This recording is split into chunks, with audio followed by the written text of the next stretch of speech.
আসসালামু আলাইকুম প্রিয় শিক্ষার্থীরা, আমি শিরিন সুলতানা চলে আসলাম টেকনিক পাবলিকেশনের পক্ষ থেকে নতুন একটি পর্ব নিয়ে। আজকের এই পর্বটিতে আমরা আলোচনা করব প্রাণ কবিতাটি টাইপ 4 এ আছে পাঠ পরিচিতি। আমাদের পাঠ পরিচিতি খুব সংক্ষেপে এবং ছোট করে দেওয়া। আমরা এই ছোট প্রশ্ন থেকে কি ধরনের প্রশ্ন আমাদের আসতে পারে সে সম্পর্কে একটু তোমাদের সামনে আলোচনা করব। তো দেখো, আমাদের 33 নম্বর প্রশ্ন এখানে কি আছে? প্রাণ কবিতাটি রচয়িতা কে? প্রাণ কবিতাটি রচয়িতা কে? অবশ্যই রবীন্দ্রনাথ ঠাকুর প্রাণ কবিতার রচয়িতারা। এরপর আসে আমাদের 34 নম্বর। সৎ ও শুভকর্মের মাধ্যমে জগতে মানুষের মধ্যে দীর্ঘদিন বেঁচে থাকার জন্য কোনটি প্রয়োজন? দৃঢ় সংকল্প প্রয়োজন, না হলে মানুষ সৎ কাজ করে বেশি দিন বেঁচে থাকতে পারে না। এবার আসে 35। প্রাণ কবিতাটি সংকলিত হয়েছে কোন কাব্য থেকে? চিত্রা, এটাও রবীন্দ্রনাথ ঠাকুরের লেখা। বলাকা, এটাও রবীন্দ্রনাথ ঠাকুরের লেখা। জন্মদিন, এটাও রবীন্দ্রনাথ ঠাকুরের লেখা। বাট প্রাণ কবিতাটি নেওয়া হয়েছে কোরীয় কমল কাব্যগ্রন্থ থেকে। আমরা পরবর্তী প্রশ্ন দেখব 36 নাম্বার। 36 নাম্বারে কি আছে খেয়াল করি ভালো করে।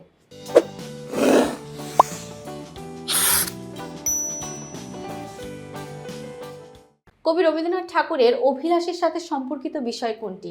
কেন তিনি কবিতাটা রচনা করেছেন? রচনা সৃজনের মাধ্যমে আদিত হওয়া। তার সৃষ্টি তার আসল উদ্দেশ্য হচ্ছে তিনি সৃষ্টিকর্ম তৈরি করবেন, কিছু লিখবেন, লেখালেখি করে মানুষের কাছে তিনি বেঁচে থাকবেন। ওটা হচ্ছে আমাদের 36-এর ক।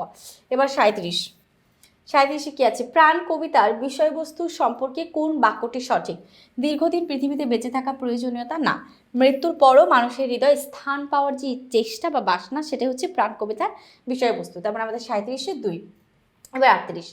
কবির বিশ্বাস পৃথিবীর নর নারীর সুখ দুঃখ বিরহ যদি ঠিকভাবে তার সৃষ্টিতে ঠাঁই পায় তবে তিনি হতে পারবেন অমর। অর্থাৎ মানুষ যদি তার সৃষ্টিকর্মকে পছন্দ করেন বা ভালোবাসেন তিনি আজীবন বেঁচে থাকতে পারবেন। উত্তর হচ্ছে আমাদের 38-এর ক। এবার আসে 39 নম্বর প্রশ্নে।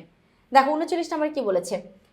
শিরিন নবম শ্রেণীতে পড়ে। সে তার পাঠ্য বইয়ের একটি কবিতা পড়ে মহৎ সৃষ্টির মাধ্যমে অমরত্ব লাভ করার প্রেরণা পেয়েছে। শিরিন কোন কবিতাটি পড়েছে? আমার সন্তান, প্রাণ, মানুষ বা পল্লীজননী।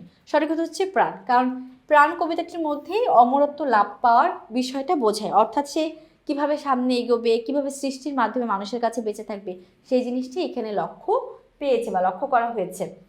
তো আশা করি তোমরা বুঝতে পেরেছো। তো আমাদের এই ছিল হচ্ছে প্রাণ কবিতার পাঠ পরিচিতি নিয়ে আলোচনা।